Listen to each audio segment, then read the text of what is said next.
এখন আবার এই যে হাঁসের আমার বুইনে নতুন টেকনিকে হাঁস বানাইছে। আসলে ও গাজীপুরে এভাবেই খায়। কিরকম খাও গাজীপুরে?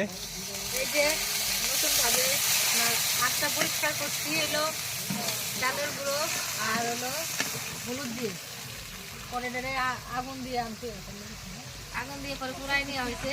তাতে মাংস কালো হয় নাই, মানে চামড়াটা আর কালো হয় নাই, পরিষ্কার হয়ে গেছে। এই যে হাঁসের মাংস, আসলে শীতের দিনে যদি হাঁসের মাংস না খাওয়া যায়, শীতটা যে কি সেটা বোঝা যায় না। দেখেন হাঁসের মাংস পাকাইতেছে 3 বোনে মিলে। তার এক বোন কো?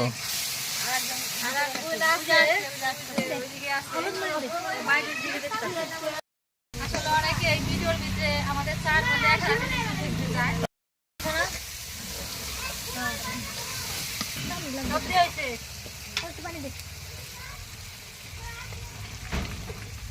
রান্নাটা একটু রাত হয়ে গেছে, তাতে সমস্যা নাই, সবাই একসাথে রান্না করতেছি। একসাথে রান্না করার মজা আলাদা। শীতের দিনে রান্না রাত হলে সমস্যা হয় না,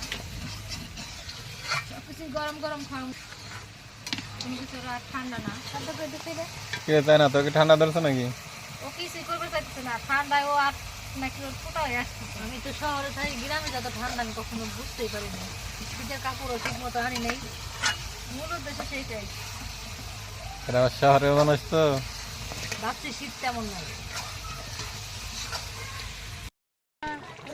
আসলে আমার এই যে হাঁসের মাংস রান্না হয়ে গেছে, জিরা ফিরা দিয়ে নামাই নিই। লেয়ার মুরগির মাংস রান্না হয়ে গেছে। জিরার ফাঁকি দেওয়া মাত্রই মাংসের কালার কিন্তু অন্যরকম আসে। আসলে আমি রাইতে রান্না করতেছি তো কালারটা বোঝা যাইতেছে না অত।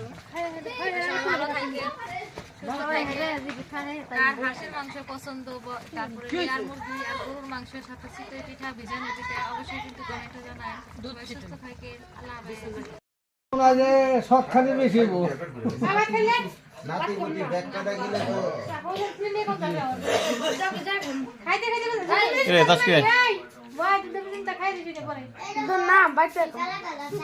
খালি পিঠে নিয়ে একা একা দৌড়ে যাবে